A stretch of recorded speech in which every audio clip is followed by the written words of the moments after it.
Hello students, welcome to P পঢ়াশালী। আজি মই class 10 সমাজ বিজ্ঞানৰ প্ৰথম অধ্যায়ৰ অন্যতম গুৰুত্বপূৰ্ণ কোৱেশ্চন কেইটামান লৈ আহিছো।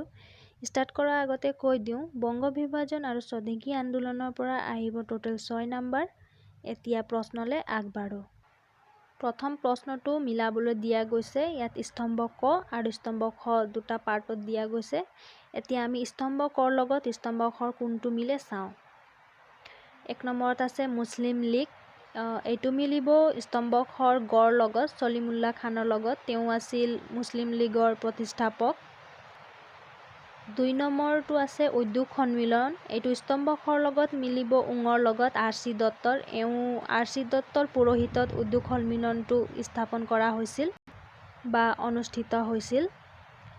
3 নম্বৰটো হৈছে যুগান্তৰ। এইটো আমি আগতেও ডিছকাছ কৰিছোঁ। ইয়াৰ এনচাৰটো হ'ব ক ভূপেন্দ্ৰ দত্ত। 1906 চনত তেওঁৰ সম্পাদনা কৰিছিল, যুগান্তৰ কাকতৰ সম্পাদনা কৰিছিল।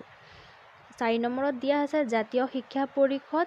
এইটো হ'ব ৰাসবিহাৰী বসুৰ নেতৃত্বত পৌৰোহিতত জাতীয় শিক্ষা পৰিষদ সংগঠিত হৈছিল। 5 নম্বৰত আছে বংগ বিভাজন। ইয়াৰ এটা এনচাৰ থাকি গ'ল ঘ নম্বৰ এণ্ড্ৰু ফ্ৰেজাৰ। তেওঁৰ পৰামৰ্শত বিভাজন পৰিকল্পনাটো আগবাঢ়িছিল বা তেওঁৰ পৰামৰ্শত বিভাজন পৰিকল্পনাটো স্থাপিত হৈছিল। নেক্সট কুৱেশ্যনলৈ যাওঁ। শুদ্ধ চনটো বাছি উলিয়াবলৈ দিছে। 1 নম্বৰ অসম গঠন। অসম গঠন কেতিয়া হৈছিল? অসম গঠন 1874ত হৈছিল। 2 নম্বৰত আছে এলাহাবাদ চুক্তি। এইটো হৈছিল 1765 চনত। মোগল সম্ৰাট শ্বাহ আলম আৰু ৰবাৰ্ট ক্লাইভৰ মাজত হৈছিল। 3 নম্বৰটো হৈছে নিয়ন্ত্ৰণকাৰী আইন। এইটো 1773 চনত হৈছিল। ইয়াৰ নিয়ন্ত্ৰণকাৰী আইনৰ বিষয়ে আমি আগতেও ডিছকাছ কৰিছোঁ। 4 নম্বৰটো হ'ল মুছলিম লীগৰ গঠন। 1906 চনত হৈছিল। অলপ আগত আমি পালোৱে সলিমুল্লাহ খানৰ নেতৃত্বত এইটো গঠন হৈছিল। ভংগৰ প্ৰত্যাহাৰ। এইটো আমি চবেই জানো, এইটো 1911 চনত হৈছিল। নেক্সট প্ৰশ্নটো হৈছে বহু বিকল্পী প্ৰশ্ন। 1 নম্বৰটো হ'ল ডেছ খ্ৰীষ্টাব্দত পূব ভাৰতৰ পৰা অসম প্ৰদেশখন বিচ্ছিন্ন কৰা হয়। ইয়াৰ এনচাৰটো হৈছে 1874 চনত। 2 নম্বৰ প্ৰশ্নটো হ'ল বংগ বিভাজনৰ জৰিয়তে সৃষ্টি হোৱা নতুন প্ৰদেশখনৰ ৰাজধানী আছিল খ ঢাকা। 3 নম্বৰ প্ৰশ্নটো হ'ল স্বদেশী আন্দোলনৰ কালছোৱা। ইয়াৰ অপশ্যন কেইটা হৈছে 1905 পৰা 11 খ্ৰীষ্টাব্দ, 1906 পৰা 1912 খ্ৰীষ্টাব্দ, 1903 পৰা 1910 খ্ৰীষ্টাব্দ আৰু লাষ্টৰটো হ'ল 1904 চনৰ পৰা 1911 খ্ৰীষ্টাব্দ।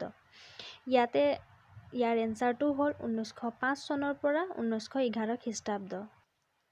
4 নম্বৰ প্ৰশ্নটো হৈছে সৰলা দেৱী চৌধুৰীয়ে ডেছ নামৰ পত্ৰিকাৰ এখনৰ সম্পাদনা কৰিছিল।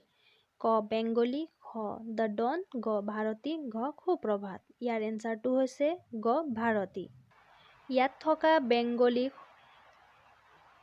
নামৰ পত্ৰিকাটো সুৰেন্দ্ৰনাথ বেনাৰ্জীৰ দ্বাৰা সম্পাদিত হয়।